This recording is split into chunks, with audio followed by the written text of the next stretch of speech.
Agora na Mix. Mix Notícias. As notícias do Brasil e do mundo pra você. Mix Notícias. Mix Campos 100.7, o melhor mix do Brasil, 7h03. Muito bom dia. Hoje é segunda-feira, dia 6 de janeiro de 2020. Em Campos, a gasolina é a mais cara do Brasil. Estado antecipa pagamento dos servidores para amanhã. Moro tem 33% de alta confiança e Lula 30%, aponta a Datafolha.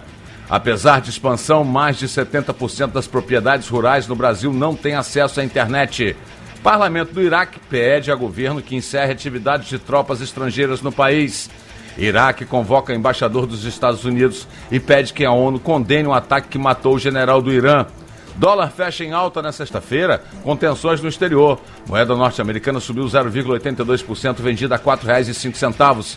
A saca 50 quilos de açúcar cristal fechou a semana cotada a R$ 73,54, mais 1,14% ao dia. E a arroba do boi gordo continua negociada a R$ 184 à vista no estado do Rio de Janeiro. Esses são os destaques do Mix Notícias de hoje. Mix Notícias.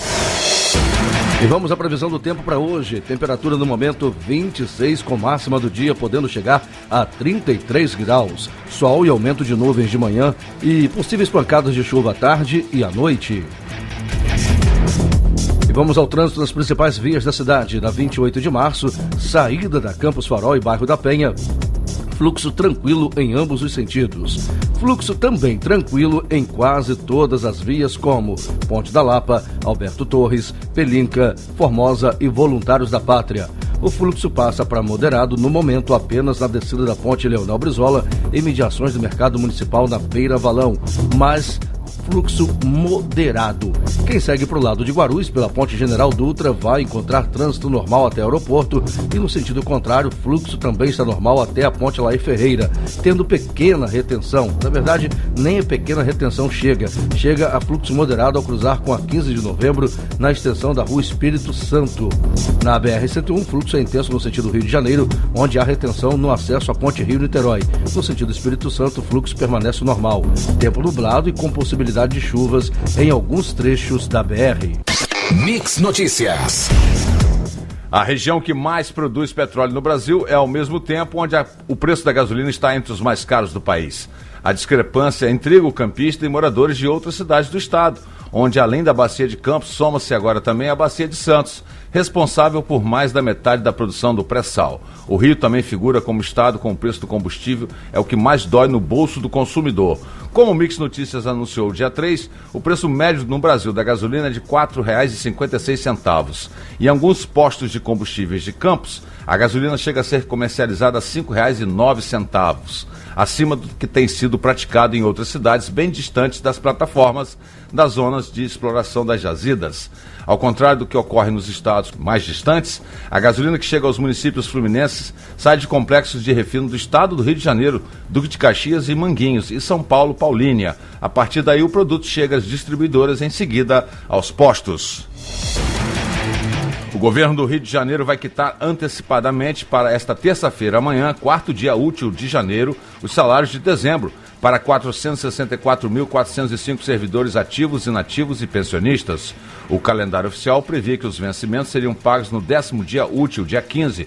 O governador Wilson Witzel afirma que, com a medida, a administração estadual cumpre o compromisso de realizar os adiantamentos sempre que houver disponibilidade financeira. A melhoria da arrecadação e dos ganhos na gestão dos recursos tem assegurado as antecipações. Ao pagar o mês de dezembro, o governo encerra em dia todas as obrigações salariais de 2019, incluindo o pagamento integral do 13º no dia 2 de dezembro, declarou o governador. O valor líquido da folha de dezembro é de aproximadamente 1,860 bilhões de reais. Os pagamentos serão efetuados ao longo do dia, mesmo após o término do expediente bancário. Mix Notícias. Pesquisa Datafolha, publicada deste domingo, dia 5, por um jornal de São Paulo, mostra que o ministro da Justiça e Segurança Pública, Sérgio Moro, tem o maior índice de confiança entre 12 figuras do cenário político pesquisadas. A pesquisa mostra que 33% dos entrevistados têm alta confiança em Moro, 23% dizem ter média confiança e 42% baixa confiança. O ex-presidente Lula tem 30% de alta confiança, 16% de média e 53% de baixa. Apesar de empatar dentro da margem de erro com o ex-juiz no quesito alta confiança, o Datafolha considera que o ex-presidente fica em segundo lugar entre as 12 figuras por ter índices piores de média e baixa confiabilidade. O levantamento da Datafolha ouviu 2.948 pessoas em 5 e 6 de dezembro em 176 municípios de todas as regiões do país. A margem de erro é de 2 pontos percentuais para mais ou para menos e o índice de confiança é de 95% na sequência. Estão empatados na margem de erro o presidente Jair Bolsonaro com 22% de alta confiança, 22% de média e de 55% de baixa, e Luciano Huck com 21% de alta, 22% de média e 55% de baixa. O acesso à internet no campo é um dos principais desafios do agronegócio brasileiro, de acordo com o último censo agropecuário de 2017. Mais de 70% das propriedades rurais não possuem conexão, segundo o IBGE, que faz o censo. O Brasil tem 5,07 milhões de estabelecimentos rurais, 71,8% não têm acesso à internet. O IBGE considera estabelecimentos rurais como locais onde ocorre produção agropecuária como atividade de renda. Terras utilizadas em mineração, sítios, chácaras e áreas militares não são consideradas. Apesar do crescimento de 1.900% entre um censo agropecuário e outro, 2006 e 2017, o acesso à internet deixa a desejar em um setor que movimentou mais de 1,43 trilhão em 2018. O equivalente a mais de 20% do PIB brasileiro. Das 10 principais cidades produtoras do país, apenas Sapezal e Nova Mutum, municípios de Mato Grosso, têm mais propriedades com internet do que fazendas sem conexão. Mix Notícias. O parlamento do Iraque aprovou neste domingo, dia 5, uma resolução que pede ao governo que encerre as atividades de tropas estrangeiras no país.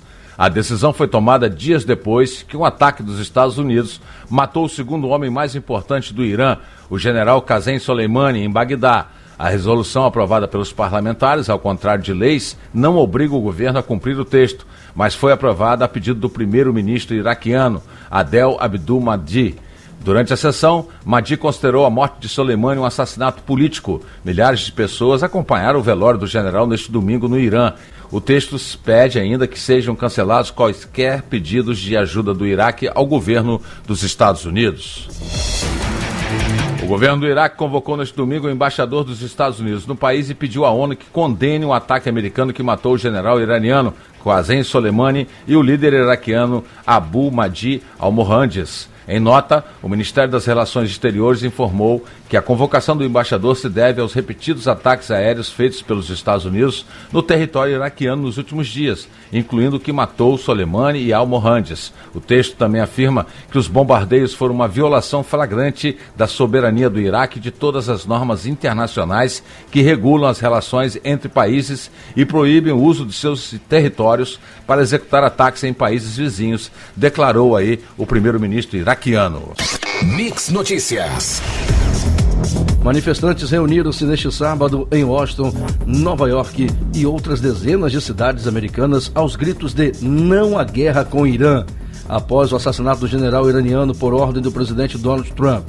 Cerca de 200 pessoas se concentraram em frente à Casa Branca depois que organizações de esquerda convocaram protestos em cerca de 70 cidades sob os lemas "Retirada americana do Iraque agora" e "Não à guerra e às sanções contra o Irã". O presidente norte-americano Donald Trump disse na noite do último sábado, dia 4, no Twitter, que tem na mira 52 alvos no Irã, alguns deles de alto nível e de grande importância para o país, e que não hesitará em atacá-los, caso os iranianos atinjam algum americano em vingança pela morte do general. Na postagem, o presidente norte-americano classificou como audaciosas as ameaças feitas pelo Irã ao vingar a morte do general e classificou que este general é um líder terrorista. Trump acusou o militar de há pouco matar um americano e de ferir muitos outros, sem mencionar todas as pessoas que ele matou durante sua vida, incluindo recentemente centenas de manifestantes iranianos. O Irã não tem sido outra coisa senão problema, afirmou no Twitter. Já na madrugada deste domingo, dia 5, o presidente voltou a postar sobre o assunto em sua rede social. Trump elevou o tom, reafirmando que se os Estados Unidos forem atacados, irão revidar. Mix Notícias. Líderes mundiais conversaram neste sábado sobre os desdobramentos do ataque aéreo dos Estados Unidos que matou em Bagdá o general iraniano Qassem Soleimani. O aumento da tensão na região gerou reações de líderes na Europa e outros lugares que tentam amenizar a crise. O presidente francês Emmanuel Macron se reuniu com o presidente iraquiano neste sábado. Eles se comprometeram em permanecer em contato para garantir a estabilidade no Iraque. Macron também diz ter conversado com outros líderes mundiais sobre a situação. O ministro das Relações Exteriores da Alemanha, Heiko Maas, disse nesse sábado a um jornal que vai tentar conversar com o governo do Irã e outros parceiros na região para evitar o aumento da violência. O secretário-geral da ONU, Antônio Guterres, estimou que o mundo não pode permitir uma nova guerra no Golfo e apelou aos líderes a fazerem prova máxima de contenção nesse momento de tensão.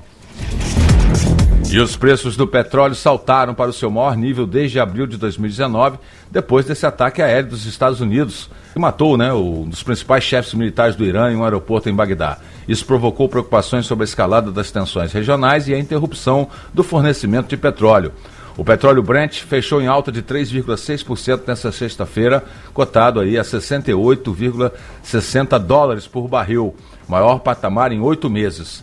Na máxima da sessão, a commodity chegou a ser cotada a 69 dólares e 50 centavos. Já o petróleo dos Estados Unidos avançou 3,1%, indo para 63 dólares e 5 centavos por barril. A máxima da sessão foi de 64 dólares e 9 centavos. Logo após a divulgação da morte do general iraniano Qassem Soleimani por agências de notícias, os preços do petróleo no mercado internacional chegaram a subir 4%. Mix Notícias. O principal índice da Bolsa de Valores brasileira, B3, fechou em queda nesta sexta-feira em um dia nervoso nos mercados internacionais após um ataque aéreo dos Estados Unidos matar um dos principais chefes militares do Irã em um aeroporto de Bagdá. Isso provocou preocupações sobre a escalada das tensões no Oriente Médio. Nesta sexta, o Ibovespa caiu 0,73% a 117.706 pontos. Na véspera, a Bolsa brasileira fechou em alta de 2,53% a 118.573 pontos, renovando o recorde de pontuação.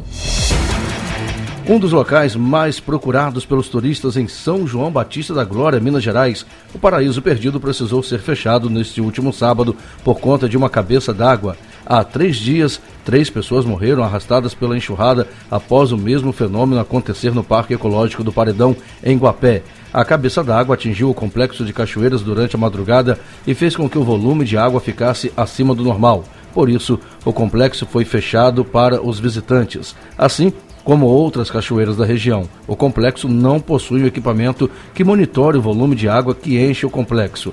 Tudo é na base da observação. O cuidado fica maior nesta época em que as chuvas são mais constantes. Mix Notícias.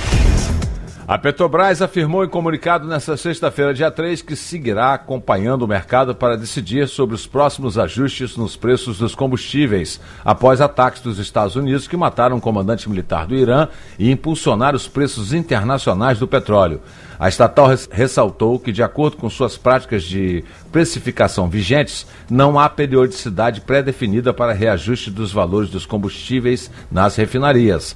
A posição é semelhante à tomada pela companhia em setembro do ano passado, quando ataques às instalações da Arábia Saudita geraram forte alta nas cotações do petróleo. Na ocasião, a empresa preferiu aguardar por uma acomodação do mercado antes de realizar reajustes, destacou a Reuters.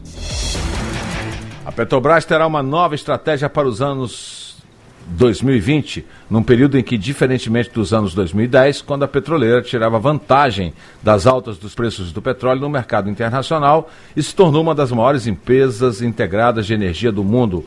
O novo plano indica que se tornará uma empresa mais enxuta, concentrada apenas nos projetos de maior retorno, com foco em exploração e produção de óleo e gás. O reposicionamento estratégico traz boas perspectivas de rentabilidade para seus acionistas, mas ao mesmo tempo expõe a companhia aos riscos de flutuações.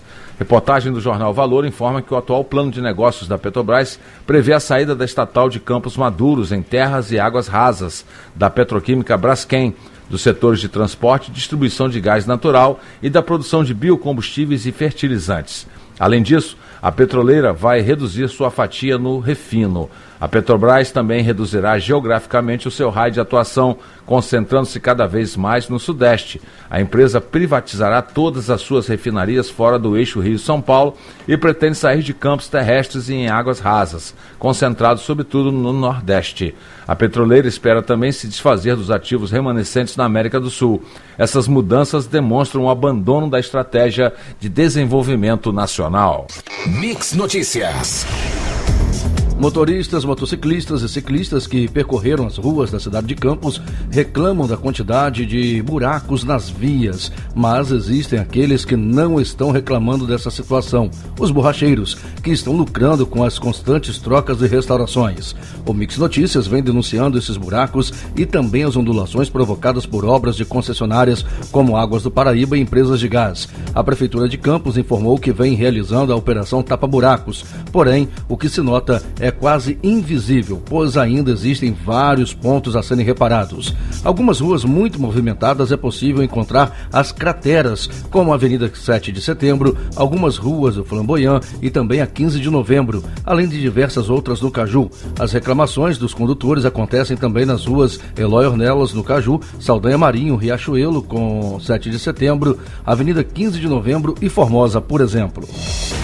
Estudantes que se inscreveram na primeira fase de pré-matrículas pela internet por meio do site Matrícula Fácil devem ir à escola em que foram alocados a partir de hoje, segunda-feira, a confirmar a vaga no ano letivo de 2020. O prazo termina na quarta-feira, dia 8. Os estudantes e responsáveis devem ficar atentos para não perder o prazo. Neste ano, os alunos devem encontrar outro cenário na rede pública estadual, em que receberão uniformes novos que não eram distribuídos há 10 anos. Encontrarão escolas climatizadas ou em processo de climatização, uma vez que todas estarão climatizadas até abril, além de outras ações que serão desenvolvidas no decorrer deste ano, declarou o secretário de Estado de Educação. Os candidatos que não confirmarem a matrícula de 6 a 8 de janeiro e os alunos do ensino fundamental e médio que não participaram da primeira fase poderão se inscrever a partir do dia 23 de janeiro na segunda fase. Mix Notícias. O presidente Jair Bolsonaro editou uma medida provisória que cria funções de confiança destinadas à Polícia Federal e extingue cargos em comissão. A MP extinguiu 280 cargos comissionados que foram transformados em 338 cargos de funções comissionadas do Poder Executivo e 6 de funções gratificadas. A MP também criou 48 cargos de funções comissionadas do Poder Executivo e 471 de funções gratificadas. A medida provisória foi publicada na edição de sexta-feira, dia 3, no Diário Oficial da União. No mês de janeiro começa a prova de vida para os aposentados e pensionistas que recebem pelo Rio Previdência, Fundo Único de Previdência Social do Estado do Rio de Janeiro. A expectativa é de que cerca de 250 mil beneficiários compareçam durante o ano de 2020 para realizar o procedimento em qualquer agência bancária do banco credenciado. A prova de vida deve ser realizada no mês de aniversário do aposentado e pensionista, entre os dias úteis de 11 a 25 de cada mês, com um documento de identificação, CPF e comprovante de residência no máximo de 3 meses anteriores. O procedimento tem como objetivo promover melhorias na base de dados e da folha de pagamento do funcionalismo estadual. A prova de vida é obrigatória para todos os servidores inativos e pensionistas do Estado do Rio de Janeiro vinculados ao Fundo Único do Rio Previdência, cuja folha de pagamento é gerida pela Secretaria de Estado da Casa Civil e Governança. Mix Notícias. O uso do login senha únicos, desenvolvido pela Secretaria de Governo Digital do Ministério da Economia, já conta com 45 milhões de pessoas cadastradas no país. Criado para tornar mais simples e fácil a vida do cidadão, a plataforma www.gov.br possibilita o uso de mais de 400 serviços com acesso digital, sem precisar memorizar múltiplos códigos ou senhas. Para utilizar os serviços, as unidades federativas só têm de fazer a integração de seus sistemas à plataforma e todo o custo de manutenção, evolução e suporte ao cidadão fica a cargo do governo federal. O principal benefício para os estados e municípios que aderem é poder contar com uma plataforma segura, em que os dados do cidadão são validados nas diversas bases do governo federal, além da possibilidade do uso do certificado digital. toda e qualquer evolução que é feita nesta plataforma, seja para trazer mais segurança ou melhor experiência para o cidadão, acaba refletindo positivamente também nos serviços estaduais e municipais. Por isso, a gente centraliza o nosso esforço em uma única plataforma, diz o diretor do Departamento de Serviços Públicos Digitais da Secretaria de Governo Digital. Os gestores estaduais e municipais que quiserem conectar em seu sistema à plataforma do Governo Federal precisam entrar em contato pelo número 61 2020 2407 e solicitar uma reunião com a equipe do Departamento de Serviços Públicos Digitais da Secretaria de Governo Digital. O Dia do Hemofílico no Brasil ocorreu no último dia 4 de janeiro. A data tem como objetivo conscientizar a população brasileira sobre essa doença rara, um corpo frágil pela falta da capacidade de coagular o sangue necessária para interromper hemorragias. Esse é o hemofílico, pessoa que possui a doença genética rara, ainda sem cura, sem proteínas que ajudam na coagulação quando uma pessoa sofre um corte e começa a sangrar. É mais difícil estancar o sangramento. Sem tratamento, a doença pode levar à morte. No Brasil, o tratamento das hemofilias é realizado praticamente de forma exclusiva pelo Sistema Único de Saúde, que oferece uma linha de cuidado para tratamento e prevenção de complicações em diversas modalidades. A todos os pacientes brasileiros acometidos pela doença, o país é a 4ª maior população mundial de pacientes com a doença, conforme dados da Federação Mundial de Hemofilia. Segundo o Ministério da Saúde, o tratamento é feito através da infusão endovenosa dos concentrados de fator deficiente, que tem como objetivo prevenir e tratar as hemorragias. No Brasil, existem 12.983 pacientes com hemofilia A e B cadastrados. Mix Notícias. Depois do general Sérgio Ettingoen comentar o ataque americano que matou o iraniano Qasem Soleimani, 2 outros generais falaram sobre o assunto. Maynard Santa Rosa e Carlos Alberto dos Santos Cruz, ambos ex-integrantes do governo do presidente Jair Bolsonaro. Eles defendem que o Brasil deve manter a neutralidade em relação ao conflito entre Estados Unidos e Irã. Ex-ministro-chefe da Secretaria de Governo da Presidência, Santos Cruz afirma que estimular a resolução pacífica dos confrontos é uma tradição brasileira. Qualquer posicionamento nesse caso, fora da neutralidade e imparcialidade, é falta de noção de consequência e responsabilidade, escreveu ele. O general Santa Rosa, que até o início de novembro era o responsável pela Secretaria de Assuntos Estratégicos do governo Bolsonaro, diz não enxergar risco direto para o Brasil, por ser um país que tem boa relação com as duas partes. A atual postura de proximidade ao governo americano não seria um problema. Esse alinhamento é mais um discurso que uma praxis, analisa Santa Rosa. Os 2 generais da reserva, que estão entre os mais experientes e respeitados do Exército Brasileiro. O Ministério Público do Rio de Janeiro decidiu convocar para depor a 2ª ex-mulher do presidente Jair Bolsonaro, Ana Cristina Siqueira Vale, lotada como chefe de gabinete do vereador Carlos Bolsonaro, do PSC Rio de Janeiro, entre 2001 e 2008.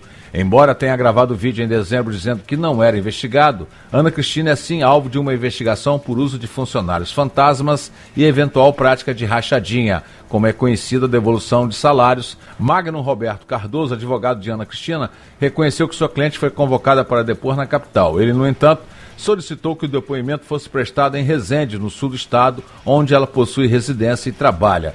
O caso tramita sob segredo de justiça no MPRJ. Mix Notícias. O Irã anunciou ontem que não reconhecerá limites às suas atividades de enriquecimento de urânio naquele que está sendo chamado de último passo do país para se distanciar do acordo sobre seu programa nuclear acertado em 2015 com França, Reino Unido, Alemanha, Rússia e China, além dos Estados Unidos que deixaram o pacto em 2018. A medida é uma das primeiras reações oficiais do Irã após o assassinato do general em um ataque com mísseis dos Estados Unidos na madrugada de sexta-feira em Bagdá. O militar chefiava a força responsável por ações da Guarda Revolucionária no exterior e era uma das figuras mais populares do Irã.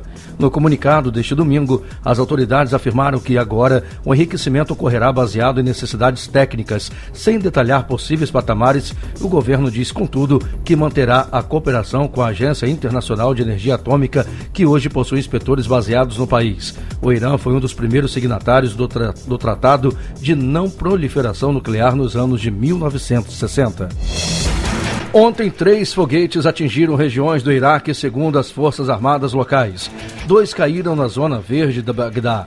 Trata-se de uma área fortificada que abriga a Embaixada dos Estados Unidos e outras representações diplomáticas. Sirenes foram acionadas no local. O terceiro foguete atingiu o bairro de Jadria, vizinho à Zona Verde. No sábado, dia 4, as duas regiões também foram bombardeadas. Além delas, também foi atingida a base aérea do Balad, a 80 quilômetros de Bagdá, que pertence ao Iraque, mas abriga forças norte-americanas. Ninguém morreu. A escalada recente da tensão entre Estados Unidos e Irã começou quando milícias apoiadas pelos iranianos dispararam mísseis contra uma base militar no Iraque. Os Estados Unidos responderam com bombardeios que deixaram 24 mortos em 29 de dezembro. No dia 31 de dezembro, membros de milícias iranianas apoiadas pelo Irã invadiram o perímetro da Embaixada dos Estados Unidos em Bagdá. Na ocasião, Trump acusou os iranianos de estarem por trás dos protestos. A embaixada ficou sitiada por pouco mais de 24 horas. Os líderes das milícias pediram para que ela fosse liberada na quinta-feira, dia 2, e a ordem foi imediatamente cumprida. Mix Notícias. Filhotes de tartarugas estão sendo esmagados por veículos em Atafona. O trânsito na praia pode acabar destruindo o ninho, pode tirar a marcação de onde está o ninho e se ele passar por cima a área fica compactada e os filhotinhos não conseguem romper essa areia e ir em direção ao mar. Além disso, pode acontecer atropelamento de filhotes e da fêmea, dependendo do horário. Além dos riscos de acidente, o trânsito na orla da praia também pode prejudicar a temporada reprodutiva das tartarugas marinhas. Somente nos 2 primeiros meses, 270 ninhos foram identificados por técnicos do Programa de Monitoramento de Tartarugas Marinhas do Porto do Açu. O número representa mais do que o dobro do registrado no mesmo período do ano passado, quando foi contabilizado o nascimento de aproximadamente 67 mil filhotes ao longo de todo o período de desovas. E de maneira inacreditável, o americano segue vivo na seletiva. Na tarde do último sábado, no Laranjão, o alvinegro campista saiu atrás do marcador, empatou e chegou à virada com um gol aos 56 minutos do segundo tempo. Eufórico, Josué Teixeira comemorou muito o grande triunfo e ressaltou que o Cano vai lutar até a última rodada pela classificação. Precisávamos muito dessa vitória. Estávamos pressionados, sabíamos das dificuldades de jogar na casa do Nova Iguaçu e pelos outros resultados tínhamos a consciência de que a classificação era difícil, mas agora estamos na briga. Qualquer outro resultado não estaríamos na briga. Essa vitória com a virada no último minuto recupera todo o ânimo do grupo, vibrou o treinador. Josué também elogiou muito a calma, a paciência e precisão do americano no lance do gol da virada. Brincou que o atacante de Maria é sortudo, mas ressaltou a boa infiltração que ele fez no meio da zaga iguaciana para fazer o gol. Você ouviu Mix Notícias. Mix.